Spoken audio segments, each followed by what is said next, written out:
Assalamualaikum warahmatullahi wabarakatuh.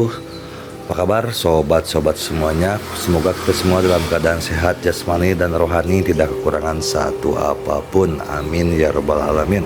Oke, mari kita lanjutkan saja ceritanya. Bab 1059, mengunjungi pahlawan Chu. Di dalam tembok, Chu Chen dan teman-temannya sedang mencicipi teh peri 100 bunga. Setelah seseorang keluar, orang-orang yang tengah mencicipi teh pun menghentikan pembicaraan mereka secara diam-diam, dan yang terdengar hanyalah suara teh yang mengalir. Di luar tembok, terdengar suara-suara pertengkaran, suara-suara provokatif yang menunjukkan rasa tidak suka satu sama lain.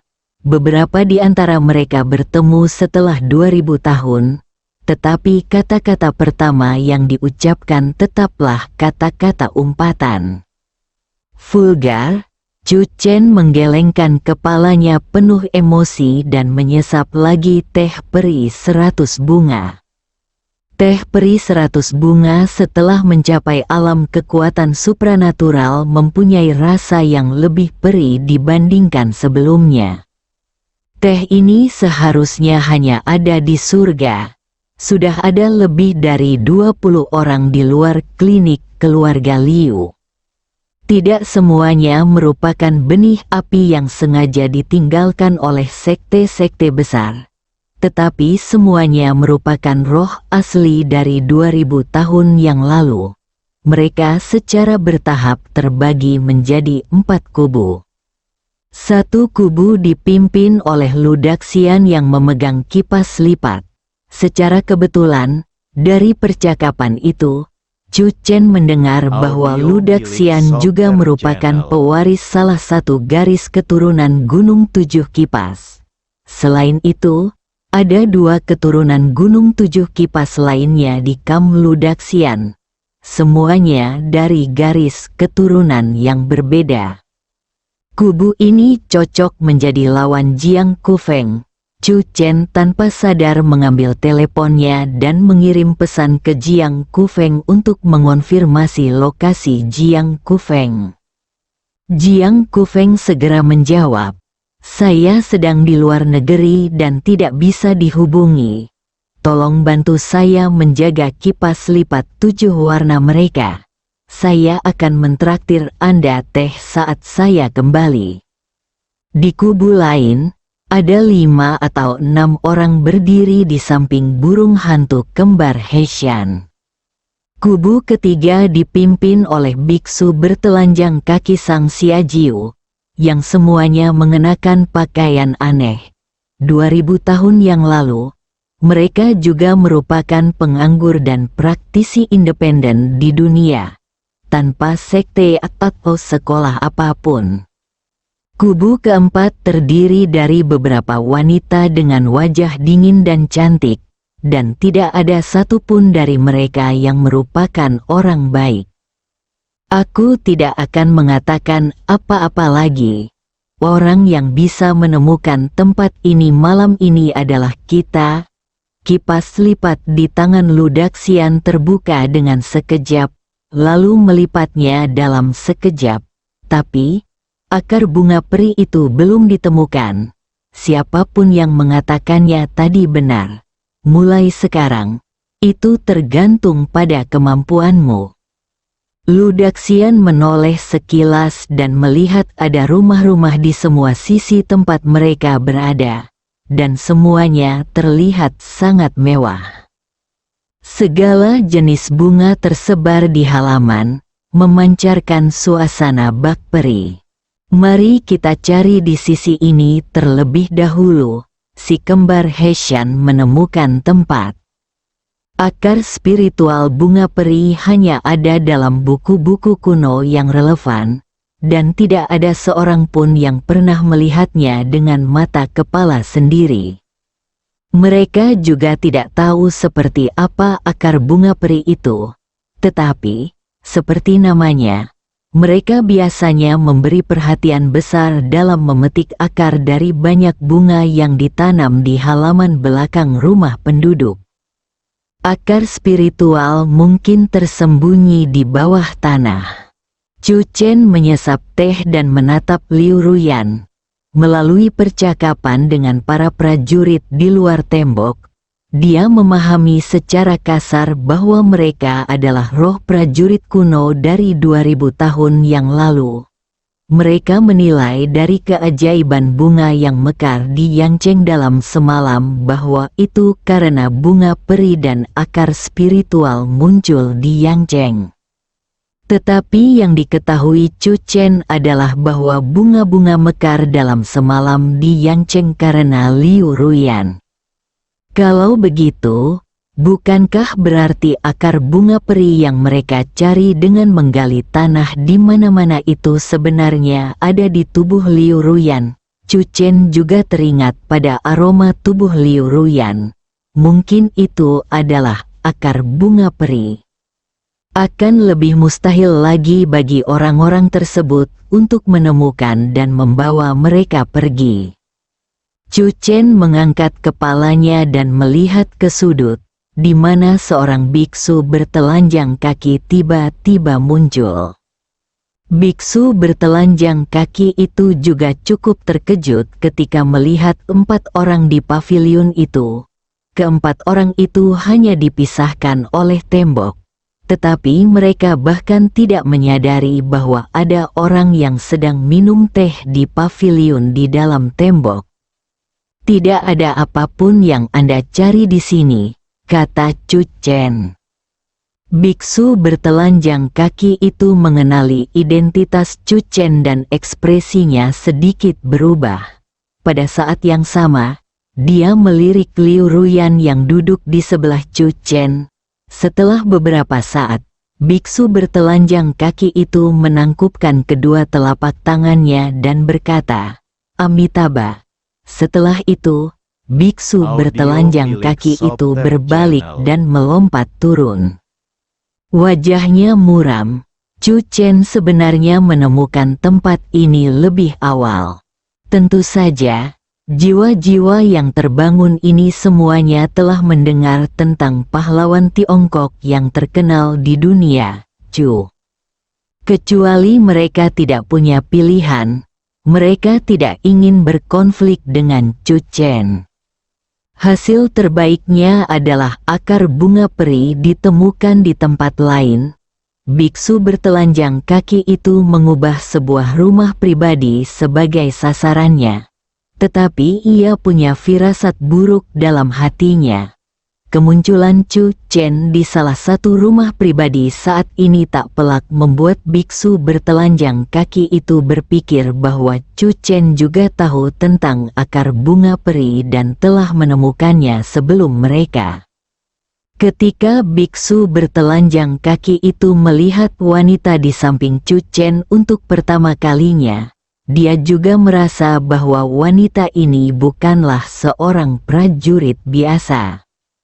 Liu Manman meletakkan cangkir tehnya. Dia ketakutan ketika biksu bertelanjang kaki itu tiba-tiba muncul. Setelah biksu bertelanjang kaki itu pergi, Liu Manman masih berkata dengan cemas, "Apakah biksu itu akan kembali?" Akan lebih baik jika mereka menemukan akar bunga peri di tempat lain, Chu Chen berkata. Kalau tidak, mereka pasti akan kembali. Ada tamu. Chu Chen melirik ponselnya. Ikan kecil itu datang. Jiang Yingtao dan Situ Jing juga datang bersama Xiao Yuer. Chu Chen tentu saja malu membiarkan mereka memanjat tembok untuk masuk. Namun, yang mengejutkannya adalah Liu Qianqian juga ikut masuk bersama mereka. Saya baru saja menemukan tempat parkir dan meninggalkan mobil saya di sana. Liu Qianqian datang, dan saya kebetulan bertemu Nona Jiang di pintu. Jumlah peminum teh bertambah banyak. Chu Xiaoyu tahu apa yang terjadi di luar, jadi dia bertanya dengan hati-hati, "Saudara Chen, orang-orang di luar." "Tidak apa-apa. Mari kita lanjutkan minum tehnya." Chu Chen tersenyum. 50 anggota unit 2000 kini telah berkumpul di arah ini, kata Jiang Yingtao. Chu Chen mengangguk. Di luar negeri, ia mungkin kalah jumlah dan harus selalu menang dengan kekuatan yang lebih kecil. Namun sekarang, dia ada di China, wilayahnya. Tidak ada kekuatan lain di dunia yang memiliki prajurit alam transformasi ilahi sebanyak 2000. Meskipun dia hanya membawa 50 orang kali ini, dari segi jumlah, dia secara langsung mengalahkan total kam-kam di luar. Satu-satunya hal yang membuat Chu Chen khawatir adalah dia tidak yakin apakah orang kuat dengan kekuatan supernatural akan muncul malam ini. Tanpa kekuatan supranatural, dia bahkan tidak perlu bergerak karena anggota level 2000 akan mampu menghancurkannya. Di luar tembok, biksu bertelanjang kaki itu mencari ke tempat lain tetapi tidak menemukan apapun. Kam lainnya, termasuk Lu Daxian, Heshan Suangxiao dan lainnya, juga kembali ke tempat asal mereka satu demi satu. Tak seorang pun dari mereka yang memperoleh apapun. Orang-orang dari beberapa kubu akhirnya melihat lokasi yang sama. Tembok ini adalah satu-satunya tempat di sekitar sini yang belum digeledah. Tetapi pada saat ini, tembok ini memberi mereka semua tekanan yang tidak terlihat. Di dalam tembok itu, ada pria itu. Lompatan pertama bisa dikatakan tidak disengaja. Tetapi lompatan kedua niscaya akan menjadi provokasi bagi pria tersebut. Bagaimana? Biksu bertelanjang kaki mengambil inisiatif untuk berbicara. Ia mengaku, jika dirinya sendirian, tak mungkin menyinggung lelaki di dalam sana. Satu-satunya kesempatan untuk menang adalah jika mereka semua bersatu. Pahlawan Tiongkok yang terkenal di dunia, Chu Lu Daxian menutup kipas lipat di tangannya dan berkata, "Ayo masuk bersama dan mengunjungi pahlawan Chu." Bab 1060, tidak terkait. Setelah dia selesai berbicara, Lu Daxian melompat dan berdiri di dinding. Seseorang mengambil alih pimpinan, dan yang lain secara alamiah menanggapi dan melompat. Biksu bertelanjang kaki itu memikirkannya dan ikut melompat sambil menggertakkan gigi. Tidak peduli seberapa kuat Chu Chen, dia juga seorang prajurit modern. Dia hanya kuat sementara. Seiring berjalannya waktu, dunia para pejuang pada akhirnya akan kembali ke puncaknya. Dan kunci untuk kembali ke puncaknya akan tetap datang dari benih obor yang diwariskan 2000 tahun lalu. Chu Chen harus memahami prinsip ini, dan dia juga harus memiliki rasa kepatutan. Memikirkan hal ini, biksu bertelanjang kaki itu menegakkan punggungnya sedikit.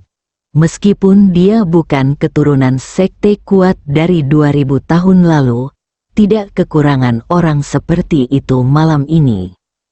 Untuk sesaat, dinding klinik keluarga Liu dipenuhi oleh berbagai macam orang, dan semua mata tertuju pada pavilion.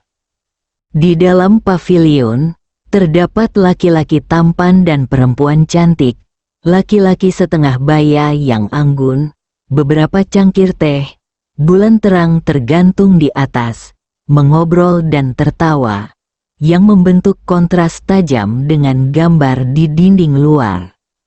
Secara khusus, terdapat kotak permen berisi berbagai makanan ringan dan buah-buahan manisan yang diletakkan di tengah meja batu, sehingga memberikan kesan kepada orang-orang seolah tengah merayakan tahun baru Imlek. Yang lainnya sedang merayakan tahun baru, dan mereka beserta teman-temannya mencari ke seluruh Guangzhou namun tidak dapat menemukan akar bunga peri. Tiba-tiba saya merasa tidak seimbang. Lu Daxian berkata dengan suara yang dalam, "Saya Lu Daxian. Senang bertemu dengan Anda, Tuan Chu." Chu Chen meraih segenggam biji melon dan meliriknya. "Kalian semua memanjat tembok di tengah malam. Apakah kalian setuju untuk menginap di klinik Liuji pada tahun baru?" Burung hantu besar dari si kembar Hessian mengangkat alisnya dan berkata dengan suara keras, "Tidak perlu menjelaskan tujuan kami, Master Chu. Sekte utama kami tidak berniat menyinggung Anda malam ini. Jika Anda memeriksa tempat ini dan tidak dapat menemukan akar bunga peri, kami akan segera pergi." Chu Chen menyipitkan matanya dengan lembut. "Cara pemeriksaanmu mungkin dengan mencabut semua bunga di taman. Ini adalah metode paling sederhana dan paling murni untuk menemukan akar bunga peri." Di samping, Liu Qianqian tidak bisa menahan diri untuk tidak mendengus. "Nona Qianqian, apakah Anda sudah muak dengan ini?" Chu Chen berkata, "Kamu dan bibimu menanam bunga-bunga ini dengan tanganmu sendiri. Setiap orang bekerja keras. Malam ini, mereka mencabutnya sesuka hati. Mereka tidak menyinggungku. Tetapi kamu, jika aku jadi kamu, aku akan mengambil tindakan." Pahlawan wanita ini hanya seorang yang memiliki bakat bawaan kecil. Liu Qianqian melirik Chu Chen dalam diam. Dia menduga bahwa Chu Chen ingin dia menjadi umpan meriam. Ketika lawan-lawannya semuanya adalah pejuang mengerikan di alam transformasi ilahi, Liu Qianqian masih memiliki pengetahuan diri dan tidak memilih untuk maju dengan gegabah. Liu Qianqian terdiam. Melihat Chu Chen belum mengutarakan pendapatnya, burung hantu kecil dari kelompok burung hantu kembar Hessian segera membungkuk dan berkata, "Kalau begitu kami tersinggung." Setelah berkata demikian, Xiao Xiao melambaikan tangannya, dan seketika, seorang pendekar di alam transformasi dewa melompat turun, mengambil tanaman merambat yang bunganya sedang mekar penuh, mencabutnya dari akarnya, lalu mendesah, "Sayang sekali, itu bukan akar spiritual bunga peri." Sebelum dia bisa menyelesaikan kata-katanya, tiba-tiba beberapa kilatan petir menyambar udara.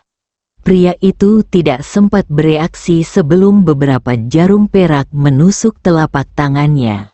Dalam sekejap, tangannya berlumuran darah. Dia berteriak dan terhuyung mundur beberapa langkah. Desir, desir, desir di dinding. Semua mata tertuju pada Chu Chen. Serangan jarum perak, tajam dan menakutkan. Seorang seniman bela diri di alam transformasi ilahi bahkan tidak memiliki kemampuan untuk bereaksi sebelum jarum perak menembus telapak tangannya. Hehe, Liu Qianqian mengira Chu Chen benar-benar akan duduk diam dan tidak melakukan apapun. Tetapi ketika dia melihat ini, dia tidak bisa berhenti tersenyum. Klinik keluarga Liu adalah tempat Chu Yizhen menjadi terkenal. Chu Yijing, Chu Chen melirik Liu Qianqian tanpa suara, dan memutuskan untuk memberinya suntikan juga. Wajah kedua burung hantu di Hessian telah berubah warna. Burung hantu kecil itu berkata dengan muram, "Chu Chen, kau bertindak terlalu jauh." Dia hanya berpikir bahwa Chu Chen tidak berani mengambil tindakan, jadi dia meminta orang untuk memetik bunga. Tanpa diduga, Chu Chen tidak hanya mengambil tindakan, tetapi juga melakukannya dengan cepat, akurat, dan kejam. Jarum perak itu menembus telapak tangannya, dan rasa sakit yang dirasakan oleh seniman bela diri di alam transformasi ilahi itu bahkan lebih hebat dari yang mereka bayangkan. "Kamu bilang kamu telah menyinggung perasaanku, bukan?" Chu Chen berkata sambil tersenyum tipis. "Aku bukan orang baik selama 9 generasi. Kamu telah menyinggung perasaanku, jadi aku tentu akan membalas dendam. Tentu saja, aku bukan orang yang tidak bisa dimaafkan. Kamu telah memetik bunga dariku, dan aku akan memberimu beberapa jarum perak sebagai balasannya. Kita hanya bermain-main, dan itu tidak ada hubungannya satu sama lain." Wajah banyak prajurit di tembok itu tak dapat menahan diri untuk tidak berkedut sedikit. "Ini disebut tidak berhubungan. Saya memetik bunga, tapi kamu menusuk orang sungguhan. Terlebih lagi, ada bunga di seluruh taman, dan ada lebih dari 20 orang yang hadir. Sekalipun masing-masing dari mereka bertindak sekali dan ditusuk sekali, masih jauh dari kemampuan untuk memeriksa semua bunga di halaman. Kamu membuat alasan." Xiao Xiao berteriak dengan marah. Jiang Yingtao melirik ponselnya. "Chu Chen, mereka semua ada di sini." Chu Chen menyesap teh dan tersenyum. "Sekarang aku sudah berubah pikiran. Kecuali 3 orang yang memegang kipas lipat. Kalian semua harus menghilang dari pandanganku dalam waktu 1 menit. Kalau tidak, aku akan menangkap kalian secara resmi karena masuk tanpa izin dan mencuri bunga-bunga terkenal." Wajah banyak prajurit berubah. "Beranikah kau? Mengapa 3 orang dari 7 gerbang merupakan pengecualian?" Seseorang bertanya. "Ini wilayahku. Mengapa aku tidak perlu takut?" Chu Chen melihat sekeliling. Sedangkan untuk 3 orang dari 7 gerbang, mereka dapat meninggalkan kipas lipat 7 warna mereka dan pergi. Begitu kata-kata itu terucap, wajah Lu Daxian membeku. Awalnya, dia mengira bahwa Chu Chen memberi mereka perlakuan khusus, dan dia hampir tertawa terbahak-bahak. Namun kemudian kata-katanya berubah, dan ternyata Chu Chen sedang memperhatikan kipas lipat 7 warna mereka. "Chu Chen," suara Lu Daxian dipenuhi kemarahan. "Kau harus tahu bahwa di masa kejayaan seni bela diri kuno, kau baru saja menerobos ke ranah kekuatan magis, seperti kelahiran seniman bela diri bawaan hari ini. Sangat biasa. Kau tidak punya apa-apa untuk dibanggakan. Mengapa kau ingin membuat musuh seluruh era kuno hanya untuk melindungi halaman ini?" Besar sekali topinya. Liu Qianqian mendengus. "Kalau kalian ini, dengan muka jelek dan pipi monyetnya, bisa mewakili seluruh zaman dahulu kala, maka menurut pendapatku, dunia persilatan di zaman dahulu tidak akan sehebat itu." Chu Chen menatap Liu Qianqian dengan heran. Dalam situasi ini, Nyonya Qianqian justru berdiri dengan gagah berani. Liu Qianqian mengangkat sudut mulutnya. Dia memperhatikan dan menyadari bahwa kedua belah pihak sedang terlibat dalam pertarungan verbal. Inilah kekuatannya. Liu Qianqian menemukan kesempatan yang tepat dan segera menyela, dengan marah menegur Lu Daxian. Wajah Lu Daxian dan beberapa orang lainnya langsung menjadi muram. Taipan Heshian tidak dapat menahan diri untuk berkata dengan suara lantang, "Pada zaman dahulu kala, jangan terus bicara tentang masa lalumu. Generasi baru selalu menyingkirkan generasi lama. Terlebih lagi, generasi lamamu telah disingkirkan selama 2000 tahun. Kalian pasti telah disingkirkan." Liu Qianqian memotongnya. Juga, sejauh yang saya ketahui, para perwakilan terkemuka dari zaman kuno telah bergabung dengan Biro Operasi Khusus dan menjadi anggota yang mulia di tahun 2000-an. Anda pastilah kanker zaman kuno. Bersambung.